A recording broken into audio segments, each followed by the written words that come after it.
versículo 1 e o versículo 2. Apocalipse, capítulo 6, no versículo 1. Vamos ler o 1 e o 2. Quem já achou, levante, por favor. Em nome do Senhor Jesus, meu Pai, nosso Pai, ajuda-nos a entender. Esse livro, o Senhor deixou essa revelação para os teus servos. Os ímpios não entendem nada, mas nós entendemos, porque o Senhor abriu nosso entendimento. Que essa palavra seja compreendida por todos, meu Pai, claramente. Abençoe em nome de Jesus, eu te peço. Nos dê ouvidos para te ouvirmos. É importante isso para nós. Mais importante do que tudo, a tua voz é que faz a nossa fé ser fortalecida. É a tua palavra que nos guia, que nos ensina. Então fala conosco agora, em nome de Jesus. Eu empresto minha boca ao Senhor. Estou aqui de corpo, alma e espírito para ser usado por ti, em nome de Jesus. Amém. Graças a Deus. Olha para mim, por favor. Se o livro do Apocalipse fosse lido como os salmos são lidos, as pessoas seriam mais fortes espiritualmente falando. As pessoas gostam dos salmos, as pessoas buscam palavras que dão forças e desprezam esse livro do Apocalipse. Esse livro que nos mostra como tudo vai terminar. E é importante você ter esse entendimento. Você não deve ter medo do livro do Apocalipse. Apocalipse significa revelação. Deus quer que você tenha essa revelação, esse entendimento do que vem pela frente. Esse livro é cheio de símbolos, justamente por causa disso. Para só os servos com entendimento de Deus compreenderem o que está escrito aqui. Não aprender sobre o Apocalipse é semelhante a você assistir um filme e sair do cinema ou desligar a TV antes do filme acabar. O final é o mais importante. E aqui está o final de tudo, de tudo. João começa tendo essa visão de Jesus glorificado. Depois, as 7 cartas para as 7 igrejas, simbolizando a totalidade das igrejas. Nós estamos incluídos em uma daquelas cartas. Uma das cartas do Apocalipse é você, é para você. Embora todas nos deixem lições. Depois ele tem a visão do trono, do cordeiro com o livro. Só o cordeiro, que é o Senhor Jesus, que abre o livro. E aqui começam a abertura dos 7 selos. E eu queria ler com você esse versículo 1 do capítulo 6, que diz assim: E havendo o cordeiro aberto um dos selos, olhei e ouvi um dos 4 animais que dizia, como em voz de quê? De trovão: vem e vê. E olhei, versículo 2, e eis que um cavalo, que cor? Branco. E o que estava sentado sobre ele tinha o quê? Um arco. Aparece flechas aí? Não, só o arco. E foi-lhe dada uma coroa, e saiu vitorioso para vencer. Olha para mim, por favor. Agora não converse, só ouça e pense, por favor. Os cavalos, os próximos 4 selos, né? Esse e mais 3 selos são os 4 cavalos que simboliza guerra. Um período difícil que a humanidade vai enfrentar. Mas esse primeiro cavalo, embora muitas pessoas pensam que é o Senhor Jesus, porque aqui em Apocalipse também aparece um outro cavalo branco e dá as características que é o Senhor Jesus, mas esse aqui não. Esse aqui simboliza o anticristo, o engano. Ele tem um arco, mas ele não tem flechas, porque a arma que ele vai usar é a arma do engano. Quanto mais engano no mundo, simboliza que nós estamos chegando perto do fim. Quanto mais engano tem nesse mundo, mais nós estamos chegando ao final de tudo. Aqui mostra como o anticristo vai agir.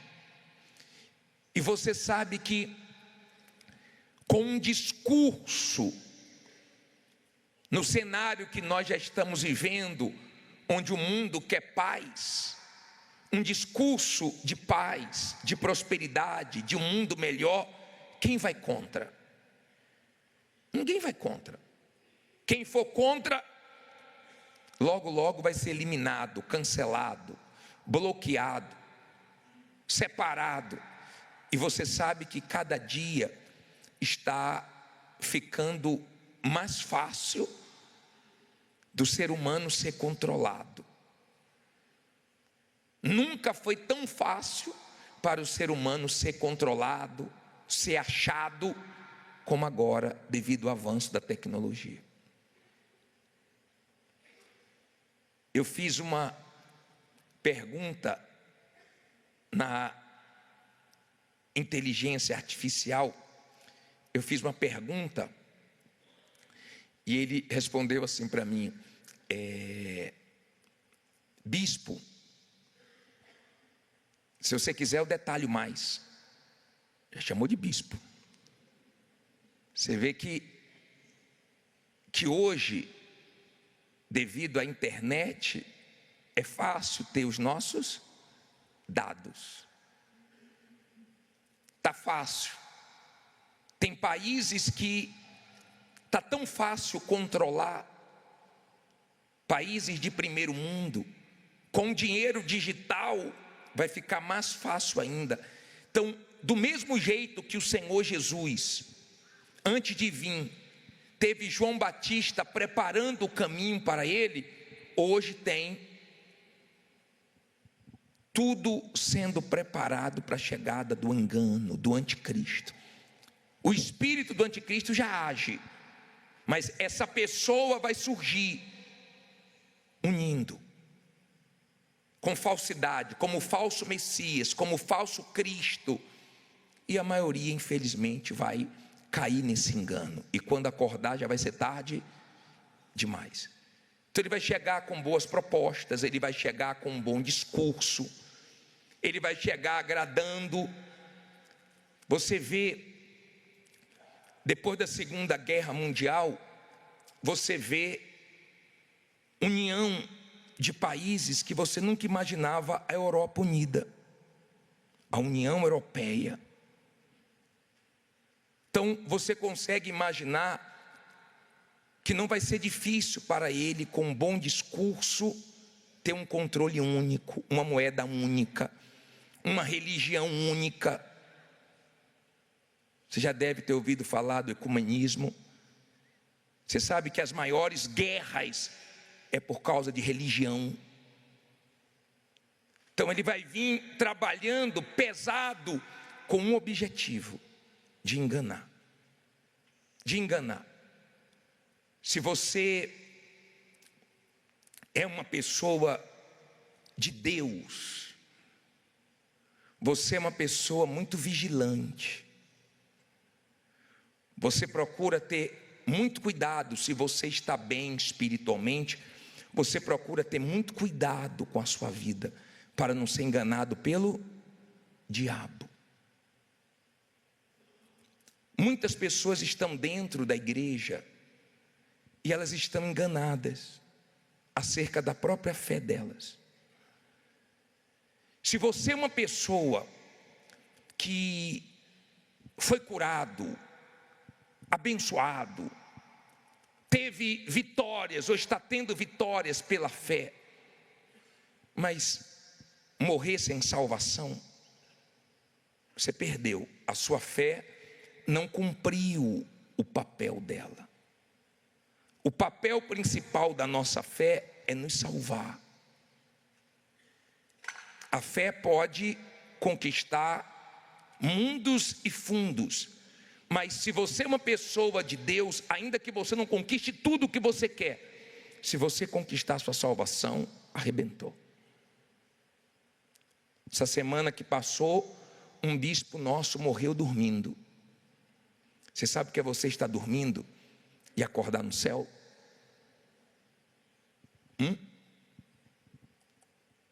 Agora, sabe o que é você ter sido abençoado, curado, ter tido muitas vitórias e morrer e ir para o inferno? O que você vai fazer? Pensa, o que você vai fazer? Se sua fé não te salvar, ela não serviu de nada, foi em vão. Se sua fé não te salvar, você está enganado dentro da igreja.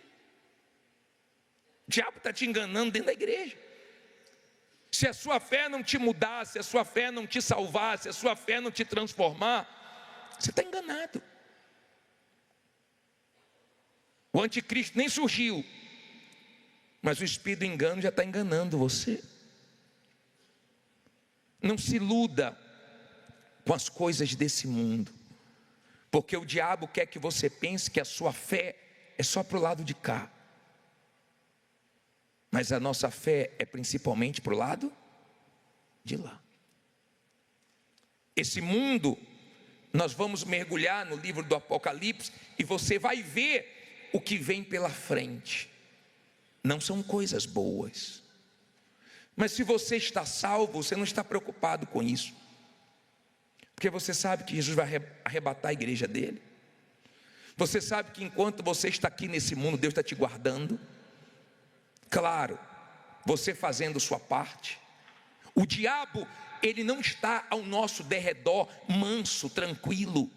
A Bíblia fala, vamos dizer que você é o púlpito, e eu estou aqui simbolizando o mal. A Bíblia fala que ele fica ao nosso derredor como o quê?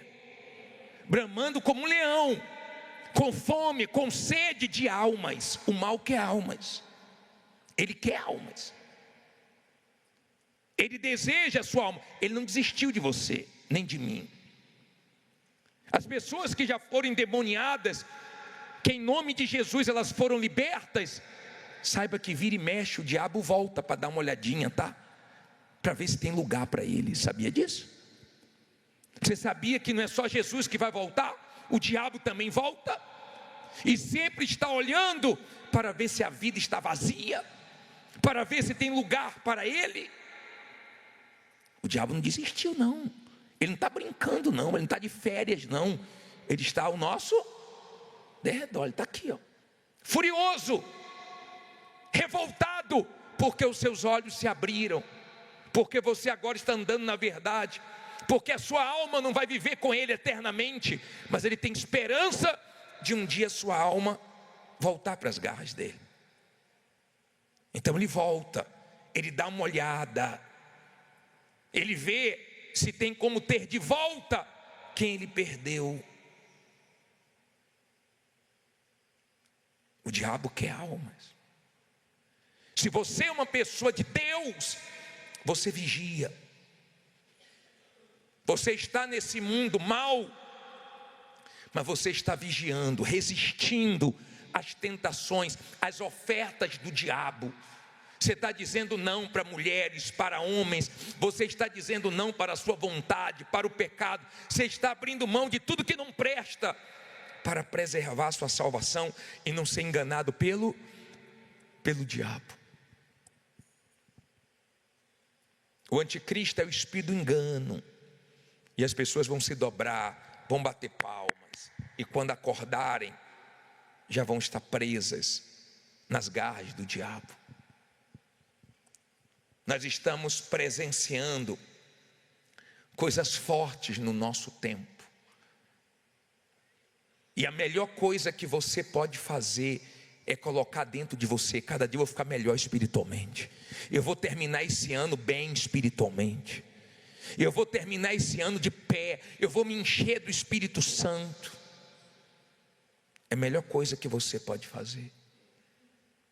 Amém? Estamos dando início ao jejum de Daniel nos últimos 21 dias do ano. Não é de comida não, você vai se desligar de informações. Ah, bispo, mas eu trabalho, eu uso rede social. Usa só para o seu trabalho. Mas procure se alimentar mais da palavra. Procure se fortalecer mais espiritualmente. Procure gastar tempo com as coisas de Deus. Não seja aquele tipo de pessoa que busca Deus só aqui dentro, só dentro da igreja. Deus quer essa comunhão diária, essa dependência. Ele quer que de fato você seja dele, que a sua entrega seja verdadeira, que você viva nesse mundo esperando a sua salvação. É a melhor maneira de viver nesse mundo.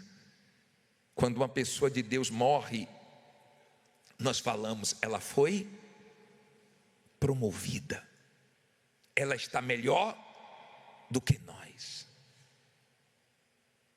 Daqui a pouco é minha hora, daqui a pouco é sua hora. Deus determinou isso. Nós não vamos ficar aqui para sempre, não. Daqui a pouco nós vamos partir. Não deixe o diabo te enganar. Olha esse versículo, capítulo 1, versículo 9 de 2 Pedro. Coloque aí, lê alto aí. Alcançando o fim da vossa fé, as bênçãos. Não é não? É o quê? A salvação das vossas almas. Olha para mim aqui. Sua alma está salva. Você tem certeza? Deus não quer você triste não. Ninguém vai sair daqui triste não. Deus quer você alegre, feliz. Mas a maior alegria que Ele quer que você tenha, sabe qual é? Alegria de quê? Salvação. Às vezes você vê a pessoa com a vida tão simples, mas tão alegre, tão feliz. E você diz: meu Deus, por que essa pessoa é tão feliz? Porque ela está salva. Ela está feliz da vida. Feliz, alegre. Ela pode não ter resolvido tudo ainda. A vida dela pode não ser fácil, pode ser uma guerra. Mas o que ela espera é novos céus e nova terra. O que ela espera é do lado de lá.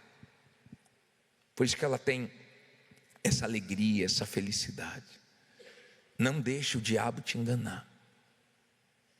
Se você estiver bem em todas as áreas, mas estiver mal espiritualmente, você não entendeu nada da sua fé.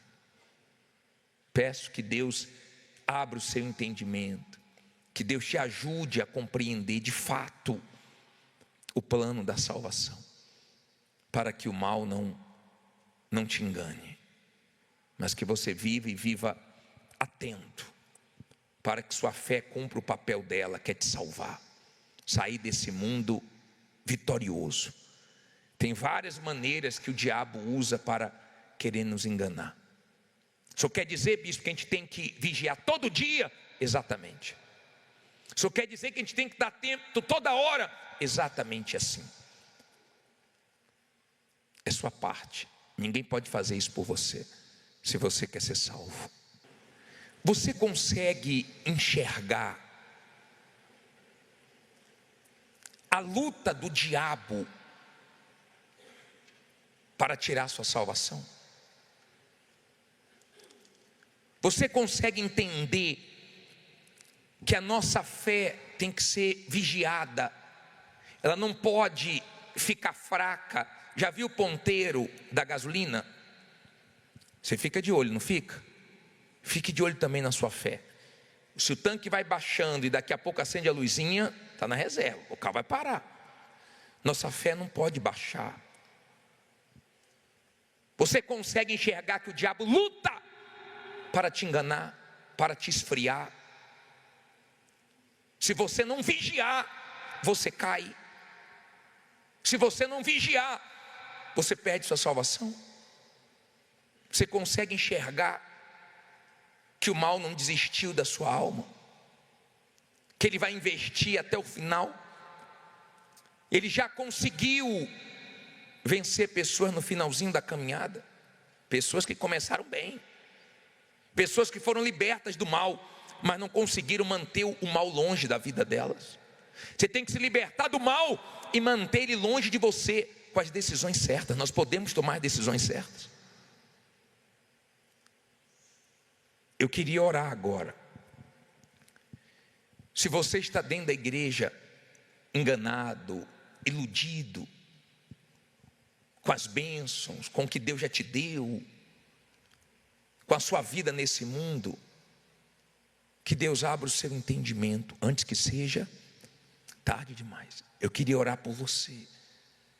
Essa reunião é pela sua alma. O foco dessa reunião é sua salvação. Se você não tem certeza da sua salvação, se você não tem alegria da salvação, se você precisa se limpar, se você precisa se esvaziar, se você precisa resolver algum problema com Deus, aproveite hoje, porque amanhã pode ser tarde demais. Eu quero que abra os corredores, por favor, e deixe aí a oportunidade para você se entregar. O diabo, quando tem oportunidade, ele não perde não, tá? Ele vai com tudo. Espero que você não perca a oportunidade que Deus está te dando. Gênesis 28, versículo 10. Levante aí a sua Bíblia, por favor. Em o nome do Senhor Jesus, meu Deus, fala conosco através da tua palavra. Ensina-nos o que precisamos aprender. Ajuda-nos a tirar lições, meu Pai, do deserto ou no deserto. Ajuda-nos a enxergar as pérolas, as riquezas que tem no deserto. Usa a minha boca, meu Pai, e que todos entendam perfeitamente.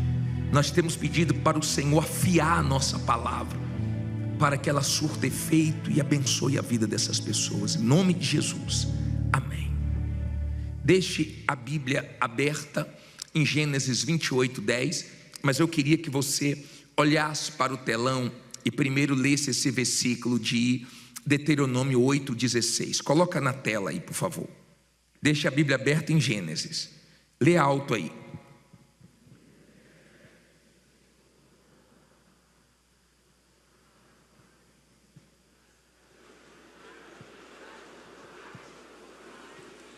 Vamos ler de novo com calma. Que no deserto te sustentou com o quê? Maná, que teus pais não conheceram, para te humilhar e para te provar, para no fim te fazer o quê? Bem. Olha para mim, para você entender. Hoje nós vamos tirar lições do deserto. Ninguém gosta de passar pelo deserto. E o que Deus quer nos ensinar no deserto? Que Deus quer que venhamos aprender no deserto. No deserto, durante o dia, calor. No mesmo dia, à noite, é frio. Quando a pessoa está no deserto, em 24 horas, ela vive extremos. Tristezas e alegrias. Vitórias e derrotas. Ela sorri, ela chora. Mas a Bíblia diz que Deus ia como uma nuvem durante o dia, para trazer a sombra, e numa coluna de fogo à noite, para esquentar eles e protegê-los. Deus não quer que ninguém morra no deserto, embora no deserto tem muitos corpos, mas Deus não quer que ninguém morra no deserto. O que mais matou no deserto não foi a falta de alimentos, mas foi a murmuração do povo. Quem mais matou o povo de Israel foi a murmuração. Eu vou dizer uma coisa para você: a vida nunca foi fácil e nunca vai ser, mas ela se torna mais difícil quando você está fraco espiritualmente, porque você começa a reclamar de tudo, você começa a se queixar de tudo, você começa a culpar todo mundo, e você começa a se tornar um murmurador, e isso vai matando a sua fé. Preste atenção para você entender. No deserto é difícil, porque você sai de lugares que você não queria sair. Você vai para lugares que você não queria ir, seja trabalhar, seja morar. Você passa por situações constrangedoras. Ele disse: no deserto você foi humilhado, provado, mas para no final te fazer bem. Quando você está no deserto, você aprende a dar valor a coisas simples, que você não estava dando valor na época da prosperidade, na época que estava dando tudo certo, na época que você estava por cima. Você começa a dar valor a coisas simples, mínimas. Quando você lê no livro de Êxodo 16, a partir do 12, você vai ver uma coisa que Deus queria ensinar no deserto, e você precisa aprender. Deus queria ensinar dependência. E quando o povo acordou, tinha maná.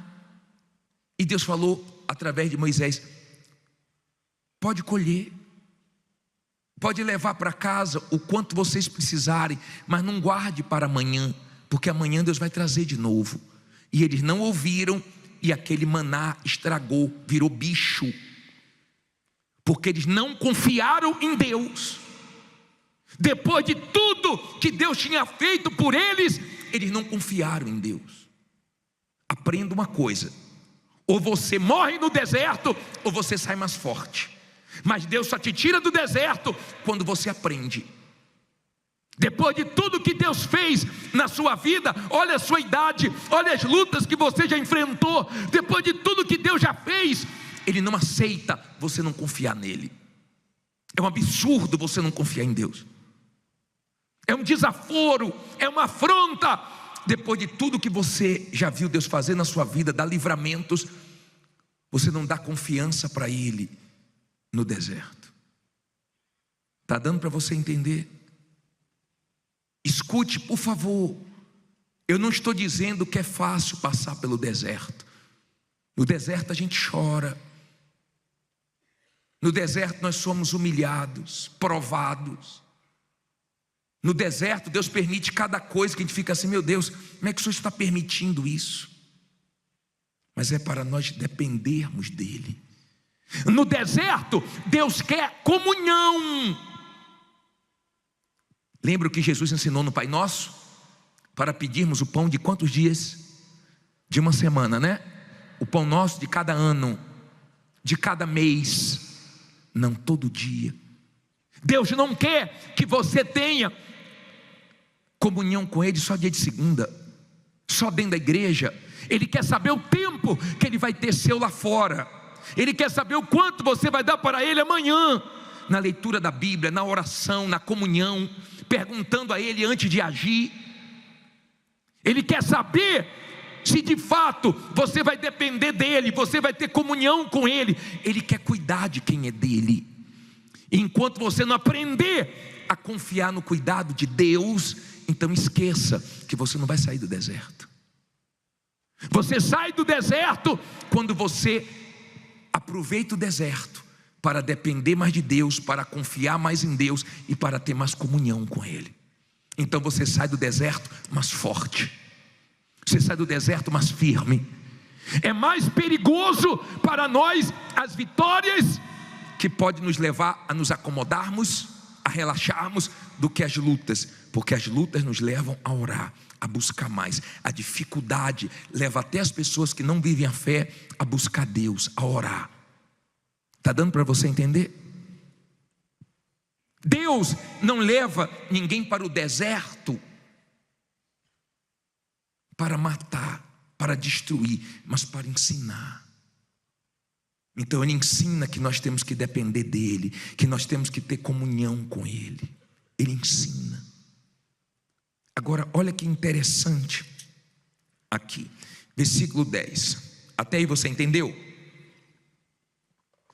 Diz assim: partiu, pois, Jacó de Berseba e foi a Harã.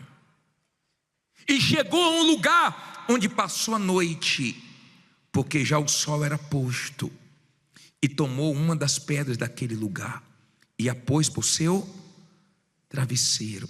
E deitou-se naquele lugar. E fez o que no 12? Não ouvi.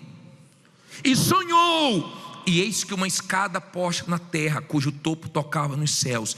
E eis que os anjos de Deus subiam e desciam por ela. Olha para mim, por favor. Deixa a Bíblia aberta e olhe para mim. Jacó era pacato, Jacó era caseiro, Jacó vivia junto da mãe.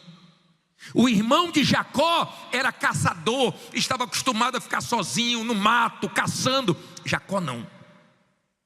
Só que Jacó, ele teve uma situação com o irmão ameaçou ele de morte, ele teve que fugir para o deserto. E no deserto, ele não teve o apoio da família.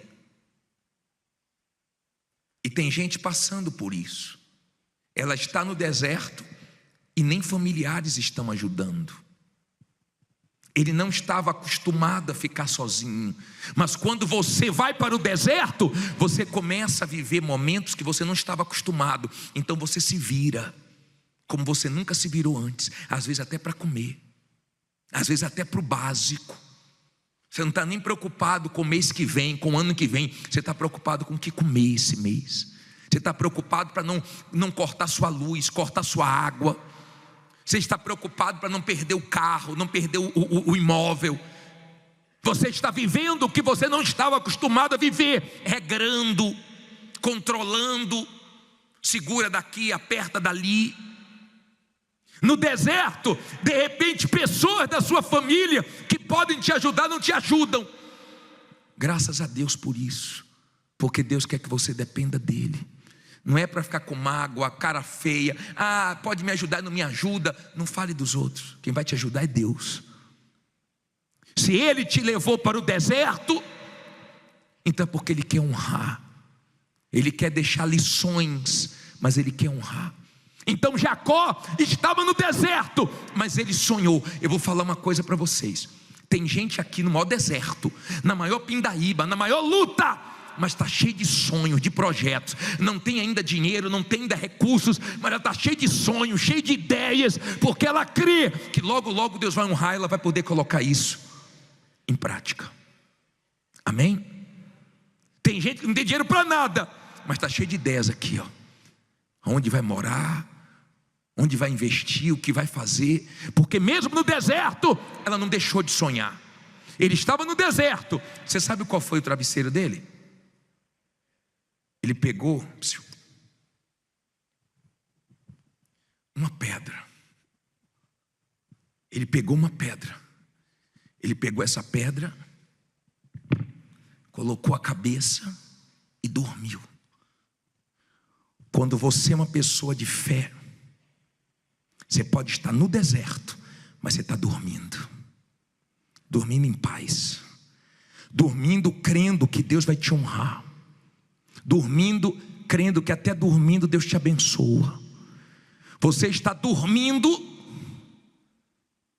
de repente num colchãozinho, ó, que você acorda com dor na coluna, que era para ter trocado, ó. Já passou a validade, ó. Se acorda e fala misericórdia, Jesus. Mas tu dorme. Você está dormindo num travesseiro de pedra, mas tem gente no travesseiro bem macio, não está conseguindo dormir. Numa cama linda, grande, mas não tem sono. Mas Deus está te abençoando nesse deserto que você está conseguindo dormir. Sem remédio. Você não está deixando o desespero entrar. Você deixa os problemas da porta para fora e não deixa atingir seu casamento. Você está na luta, guerra, mas está você lá, ó, seu travesseirinho de pedra. Mas é por enquanto. Tá bacana aqui, eu estou gostando. Nunca fiz a reunião assim, né? Óbvio, ele estava com a cabeça na pedra. Esteja com a sua cabeça em Deus. Pare de pensar o pior. Pare de pensar negativo. Pare de ser criança na sua fé. A mulher veio hoje, uns 60 e poucos anos, assistiu o programa, veio aqui falar com o senhor que eu estou de mal com Deus. Já estou de mal com Deus há mais de 10 anos. De mal. Falei, por quê? Não, porque ele não me ouve, ele não me ajuda. Acho que ela botou o dedinho assim, eu estou de mal. Você sabe o que é que Deus quer te ensinar no deserto? Uma fé madura, uma fé que não faça pirraça, uma fé que não fique, eu vou sair da igreja, Deus não está me ouvindo. Se você é uma pessoa de Deus, então você tem que deixar Deus trabalhar do jeito dele. Você tem que aceitar o jeito dele, o tempo dele, a maneira dele, que é melhor do que a sua. E de repente é isso que está faltando você aprender, a confiar em Deus, que ele está trabalhando do jeito dele. Amém? Travesseirinho de quê? De pé, durinho, durinho, durinho. Colchão, misericórdia. Luta. Mas com Deus. Com Deus. Quando você entende que o deserto te abençoa, quando você entende que você pode sair do deserto bem. Uma multidão morreu no deserto, mas Josué e Caleb estavam no deserto, confessando vitórias. Vou sair desse deserto e vou entrar na terra prometida. Se o Senhor se agradar de nós, devoraremos inimigos como se fosse um pão. Fé. Deus está vendo você no deserto porque foi Ele que te colocou. E Ele sabe que você vai sair melhor desse deserto. Amém?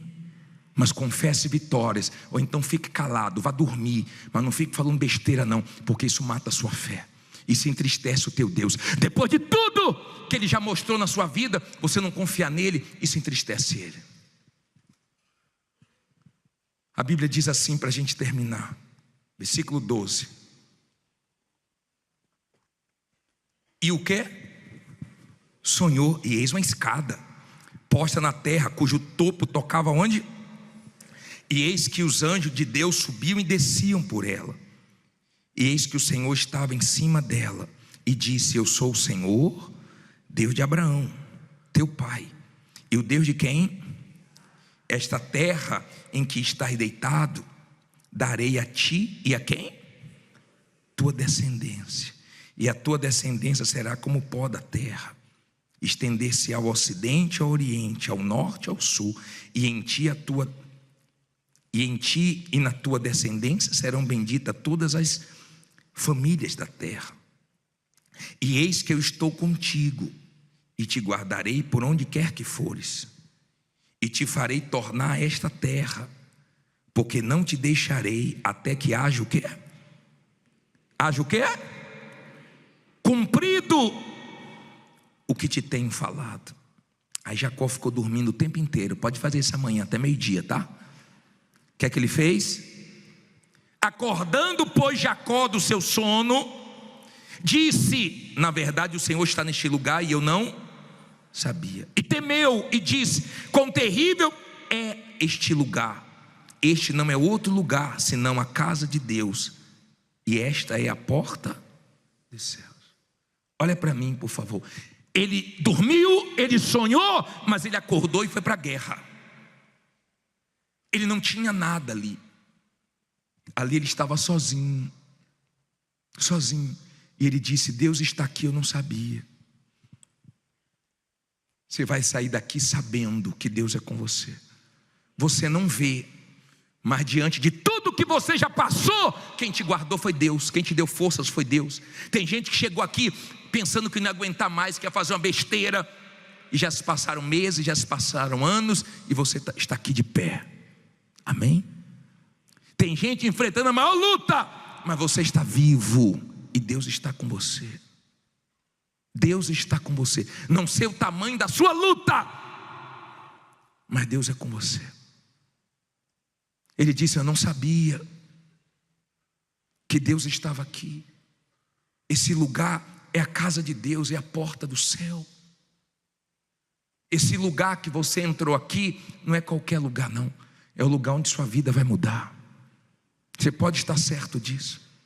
Ele não sabia o que Deus tinha para ele, estava numa situação difícil, mas tempos depois ele voltou àquele lugar, ele voltou ali. Voltou. Quando Deus te abençoar, volte a lugares que você viveu quando você sofria, para lembrar de onde Deus te tirou. Eu gosto de ir nos lugares aonde eu sofria. Eu gosto de ir na igreja onde eu comecei, cheguei sofrendo, e eu voltei lá para fazer reunião anos depois, porque Deus tinha mudado a minha vida. Depois Jacó passou por ali, mas com família, bem sucedido, honrado, porque Deus abençoou. Não reclame do seu deserto.